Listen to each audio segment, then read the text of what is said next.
Senator, do you think we'll ever see another president like Ronald Reagan in your lifetime? And I don't think those of us running should try to do that, quite frankly. Sure, I think America's days are best ahead. There are a lot of young people I've met in Iraq and Afghanistan in the military. I hope they get in politics.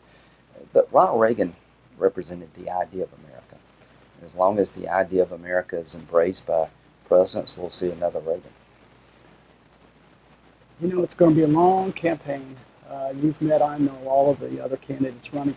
This is an interesting question. Are there any that you hope don't drop out of the race, that you hope hang in there just because maybe some respect you might have gained for them along the Yeah, way? there's several actually that I think, like Marco is sort of the future of the party in many ways. I think he's got a lot to offer.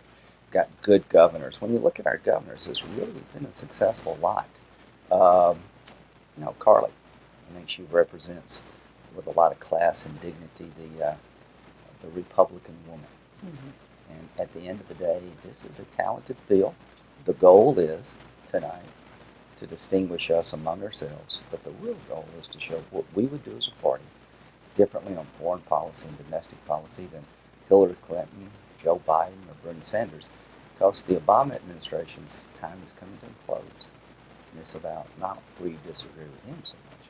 It's what would you do to change the country, and how would you get the Republican and Democratic Party working together? The one thing we could all learn from Ronald Reagan is that he had an uncompromising view of the role of America in the world. But he found common ground with people in the Democratic Party to make us all stronger and safer.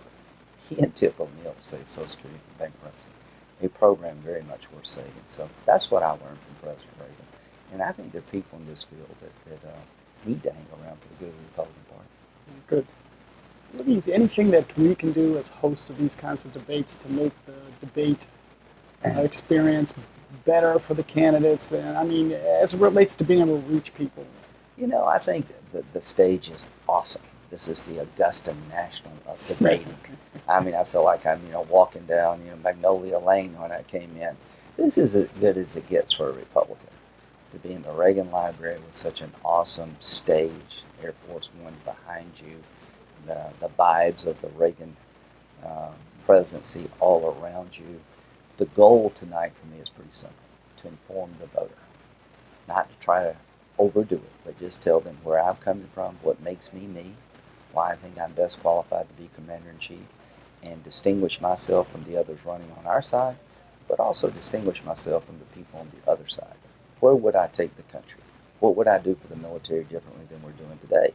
And hosting this debate, if you can bring that out of us, if you can make sure that the public knows more about who we are and what makes us tick and how we take the country in a different direction, then it's been a home run. But I just hats off to the people who put this debate on.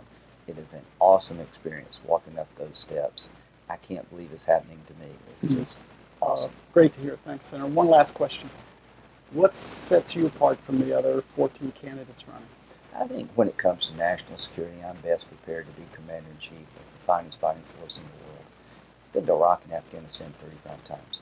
I know how we've gotten this mess. I've been pushing back against President Obama's failed policies for a very long time, and I understand what it takes to move forward. We're not going to destroy ISIL with the current construct. We're going to need more boots on the ground. And when it comes to domestic policy, things like immigration that are hard in a Republican primary particularly. I've been in the reddest of red states, and I've tried to work with Democrats to fix immigration once and for all. So I think what I'm trying to show tonight is that when it comes to the country, I'm going to put the country ahead of the party. I'm going to find the common ground that somebody needs to find back here at home to get us out of debt and fix broken systems like immigration. And when it comes to destroying radical Islam, I have an uncompromising determination with a plan to rebuild our military like Reagan and go on offense. I know exactly what I want to do and why. Got it. Thank you. Good luck tonight. Thanks. Appreciate it.